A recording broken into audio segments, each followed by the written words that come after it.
Mungkin kata kenapa berikan pasti pinjam uang.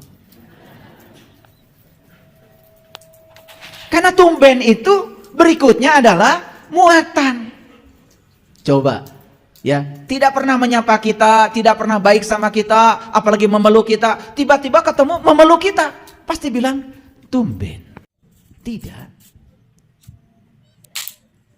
Karena kita lebih suka memposisikan Tuhan sebagai mitra dagang kita daripada memposisikan Tuhan sebagai kekasih. Ya, hidupnya ya seperti itu saja. Dari waktu ke waktu kesadarannya juga begitu-begitu saja. Itu paradigma. Karena dia menempatkan Tuhan di pikiran dia seperti itu. Kenapa pikiran seperti itu? Karena dibesarkan di lingkungan yang seperti itu. Setelah itu dia mengizinkan. Dia mengizinkan agar dia menjadi seperti lingkungannya. Tidak menjadi dirinya sendiri. Dan kalau semua ditanya, pasti tidak ada argumen. Kenapa Anda takbiratul ihramnya seperti itu? Pasti jawabannya, kan orang lain juga begitu. Dan kenapa ketika Anda sholat mengacungkan telunjuk, bukan jempol? Karena orang lain juga mengacungkan telunjuk. Itu saja jawabannya. Tidak ada argumen yang masuk akal. Padahal Nabi Muhammad sudah mengatakan, as-sholatu mi'rajul mu'minin. Dalam gerakan sholat itu ada simbol. Ada tata cara untuk mi'raj. Mi'raj itu bahasa sastra. Bahasa Qur'annya adalah liko. Walaupun di Quran ada Quran surat Al-Ma'arij. Itu juga cerita tentang perjalanan menuju Tuhan. Tapi Quran lebih banyak menyebut kata liko. Liko, liko. Itu perjumpaan. Jadi gerakan sholat itu dari takbir sampai salam. Isinya itu syarat sekali dengan simbol-simbol. Kita nggak ngerti maknanya apa. Kita hanya melakukan itu sebagaimana orang lain melakukannya. Begitu bukan? Oke.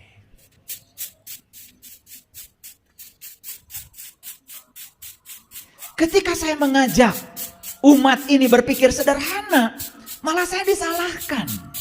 Contoh, Quran bilang, mengingat Allah itu persis seperti kamu mengingat bapakmu. Itu kata Quran.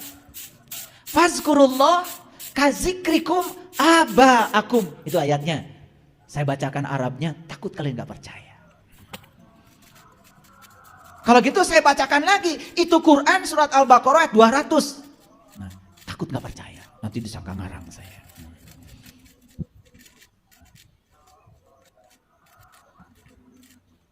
Jadi mengingat Allah itu persis seperti kamu mengingat bapakmu. Itu Quran. Bahkan diawali dengan faiza qadaitum manasikakum fazkurullah kazikrikum aba'akum au asyadda dzikra. Begitu lengkapnya. Dibacakan lengkapnya, takut nggak percaya.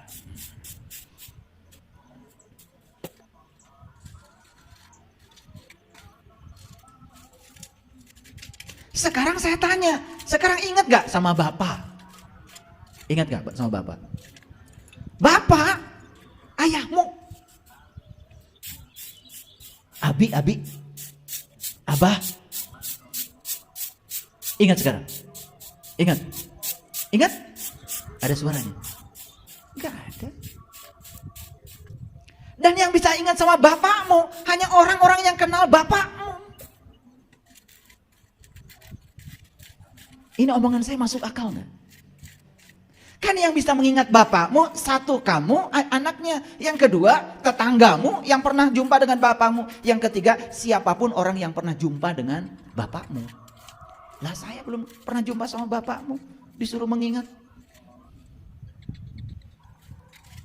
Walaupun saya tahu namanya, misalnya namanya Amir. Lah kan saya juga tidak bisa mengingat bapakmu walaupun sudah ada namanya. Terus saya ambil tasbih gitu, langsung Amir. Begitu. Saya ingin membawa kalian kepada kesederhanaan, kebenaran. Karena kita sudah terlalu ruwet selama ini berpikir. Ulangi lagi. Ingat sama Bapak sekarang? Ingat. Kenapa ingat? Satu, sering jumpa. Dua, kita jadi kenal. Kalau gitu saya tanya lagi, ini kesederhanaan. Jumpa dulu, kenal dulu. Yang benar, jumpa dulu, kenal dulu. Ya jumpa dulu. Kalau sering jumpa, baru kenal. Kenal itu akibat sering jumpa. Bahkan kalau sering jumpanya bukan hanya kenal, cinta. Makanya ya dalilnya orang Jawa Tengah, Jawa Timur, witing tresno, jalaran soko kulino. Pada pintar. Tapi begitu diterapkan kok jadi gak pintar, itu yang saya bingung. Sesederhana itu. Ulangi. Ingat sama Bapak sekarang. Ada suaranya? Yang bapaknya Amir kan gak usah bilang Amir. Yang bapaknya Emot gak usah bilang Emot. Betul gak? Betul apa tidak? Nah, mengingat Allah itu persis seperti kamu mengingat bapakmu. Itu kata Quran. Sekarang saya tanya, ingat sama Allah.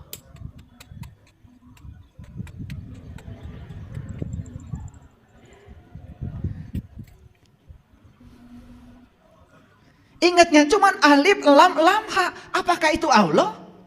Kan bukan, itu mah tulisan Allah. Kayak yang bapaknya Amir, kan bukan A-M-I-R. Itu mah tulisan Amir.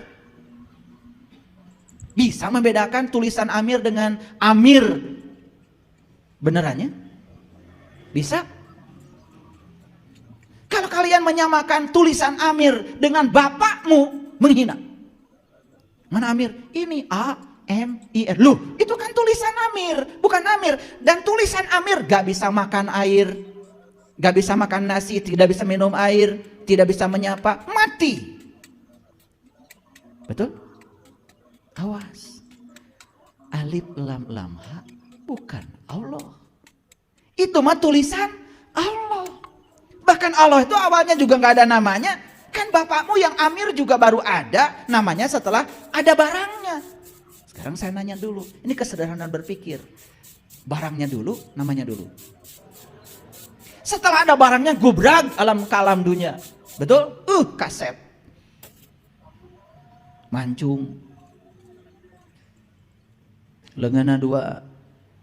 Sampai na dua. Di pasian aja dengan Amir. Betul? Jadi menyebut-nyebut Amir, bisa tahu dan kenal pada Amir? Gak bisa. Bisa tahu dan kenal ke Amir, mun sering penak sareng Amir. Sederhana? Oke. Sekarang saya tanya. Tahu zikir? Zikir bahasa Arab, apa artinya? Mengingat. Awas ya. Zikir artinya mengingat. Coba saya tes. Ini sederhana. Amir, Amir, Amir, Amir. Saya sedang apa? Udah mulai pinter nih. Kan tadi saya sedang menyebut. Menyebut itu barangnya juga beda alatnya. Menyebut itu pakai alatnya ini. Tapi mengingat. Ya yang jelas saya ingat bapak saya. Tapi nggak tahu di sebelah mana itu alat buat mengingatnya. Gaib. Tapi saya ingat bapak saya walaupun sudah meninggal 10 tahun yang lalu. Saya sekarang masih ingat ya senyumnya, ingat kebijaksanaannya, ingat pecinya, ingat baju kesukaannya, ingat cara beliau pakai sarungnya, bahkan nyomotnya aja sampai sekarang saya masih ingat. Beda mengingat dengan menyebut. Oke. Jadi kalau kalian sedang subhanallah, subhanallah, subhanallah, menyebut atau mengingat? Menyebut. Zikir bukan itu. Zikir bukan. Sesederhana itu. Kenapa atuh kalian bilang saya lagi zikir? Padahal lagi menyebut. Apa menyebut salah? Tidak. Menyebut Amir tidak salah. Kalian bilang subhanallah, alhamdulillah, Allah. Bagus. Tetapi lebih bagus lagi kalau itu sebutan dialamatkan kemana. Kan setiap nama itu ada barangnya katanya tadi. Begitu nyebut Amir kan barangnya ada. Alamatnya jelas. Oh, Amir yang saya maksud adalah bapak saya. Yang paling ganteng deh sedunia. Sederhana gak yang saya bicarakan? Atau masih pusing? Nah kalau kalian masih pusing, karena memang kalian itu sudah pusing dari dulu. Bahkan pusingnya sudah mencapai 7 keliling. Betul Pak tidak? Saya itu begitu orang tua, saya bilang begitu, pusing 7 keliling. Wah saya kejar itu. Kenapa pusing itu 7, bukan 8?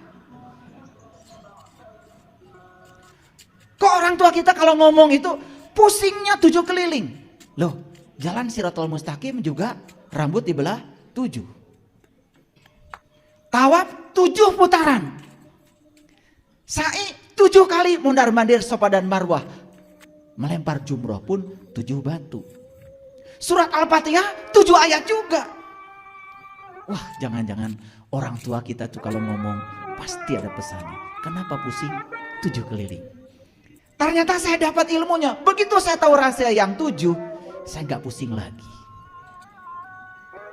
Makanya sepanjang kalian belum tahu rahasia yang 7, kalian selamat pusing 7 keliling. Ini bahasa sehari-hari kan, yang kalau dielaborasi secara saintifik keren, keren. Cuman kita jarang memikirkannya, itu aja. Paham ya? Oke. Sederhana saya bicara kebenaran hari ini. Bisa bedakan menyebut dengan mengingat? Ya. Di Quran itu perintahnya itu mengingat. Fazkurullah dzikran katsir. Ingatlah Allah dengan ingatan yang sebanyak-banyaknya. Maaf, saya tidak menemukan sebutlah dia dengan sebutan yang sebanyak-banyaknya. Menyebut Amir, bisa nggak semua orang? Bisa. Tapi mengingat Amir, bisa semua orang? Siapa yang bisa mengingat Amir? Yang tahu Amir. Menyebut Allah, bisa semua orang? Tapi yang bisa ingat kepada Allah, bisa semua orang? Siapa yang bisa ingat kepada Allah? Hanya yang tahu dan kenal kepada dia. Makanya orang yang tahu dan kenal kepada dia diberi gelar oleh Allah. Gelarnya ulul albab. Ulu itu artinya pemilik. Albab itu bagian dalam dari kolbu. Dari kata